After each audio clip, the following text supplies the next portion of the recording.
Assalamualaikum. Hari ini kita bersama Zulfatah, owner pada MF Studio dekat Fajar MF Studio.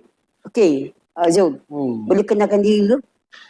Assalamualaikum. Okey, saya Zulfatah dan berasal daripada Maceh, Kelantan.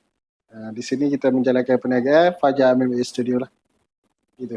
Okey, tentang MF Studio ni kita tahulah kan, Muay Thai, boxing, silat, semualah kan perlibatan. Okey, tentang Muay Thai ni. Muay Thai ni kadang-kadang orang kulit Muay Thai, boxing, Pong. Apa perbezaan Muay Thai, boxing, Pong tu? Perbezaan utama Muay Thai, boxing, kickboxing adalah Muay Thai ni dia ada lapis senjata. 2 tangan, 2 siku, 2 lutut, 2 kaki. Lepas tu boxing dia pakai 2 senjata. 2 tangan sahaja. Kalau kickboxing dia ada 4. 2 tangan, 2 kaki. Maksudnya Muay Thai ni boxing ni adalah tinju kan? Boxing ni tinju lah, biasa American style. Kalau Muay Thai ni daripada Thailand. Kalau kickboxing ni daripada Korea, Jepun, biasa macam tu lah. Oh. Jadi yang lebih hardcore, lebih membunuh adalah Muay Thai. Okey, nak tanya tentang peralatan dia dekat depan ni kan? Okey, ni apa fungsi sebenarnya? Sebab kita dah pakai beg tangan ni kan, apa fungsi ni? Boleh terangkan? Okey, ni adalah handbrake. Untuk kegunaan jaga tangan kita lah. Kita nak kontrol supaya tangan ni bila punch dia tak ada retak, tak ada terseliuh, tak ada belok ke belakang, patah ke. Sebab tu kita perlukan handbrake dia. Nanti kita akan masuk video cara pakai Jadi yang baru kita tak buka lah. Okey. Perbezaan antara dua ni pula. Yang separuh ni, kita nampak jari ni, okey, dengan yang penuh ni. Apa beza pula dua ni? Cuba terangkan. Yang ni glove untuk training ataupun untuk yang ni lebih kepada competition. Untuk Muay Thai dia akan pakai lah. Biasa kita pakai handbrake tu atau pakai glove ni. Dia untuk safety opponent juga. Kalau kita main tanpa pakai safety ni, hancur kau orang. Kalau yang ni dia untuk training sahaja sebenarnya dalam Muay Thai ni. Dan kalau MMA, memang dia akan pakai yang ni lah. Yang separuh ni kan? Kalau Muay Thai ni kita tak pakai yang ni. Kita cuma pakai handbrake dengan glove ni. Ini apa? Flashback ke apa dia panggil? Pad. Pad key. Cara pakai dia pun macam ni. Dia untuk first pakai dia macam ni lah.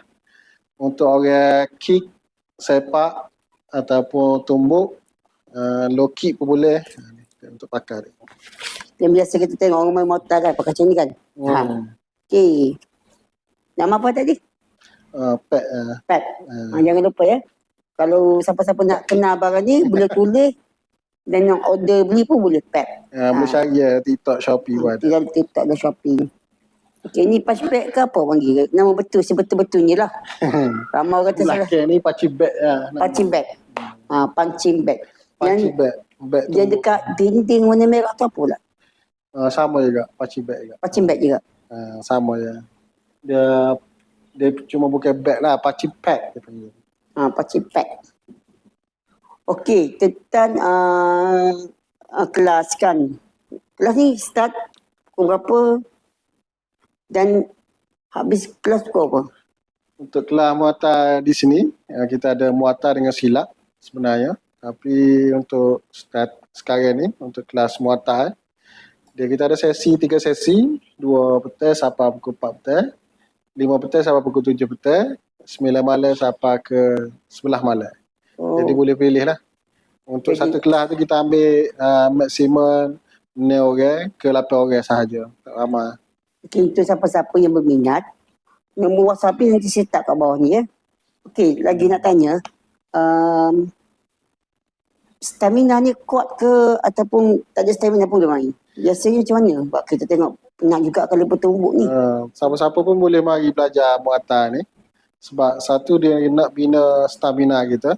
Kalau kita rasa lemah badan, tak bertenaga ataupun lebih berat badan, kalau nak kuruskan badan pun boleh mari juga.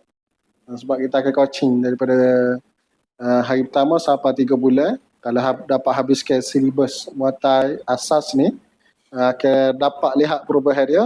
First daripada segi fizikal dia. Fizikal dia lebih fit, tenaga dia lebih kuat, stamina dia lebih kuat.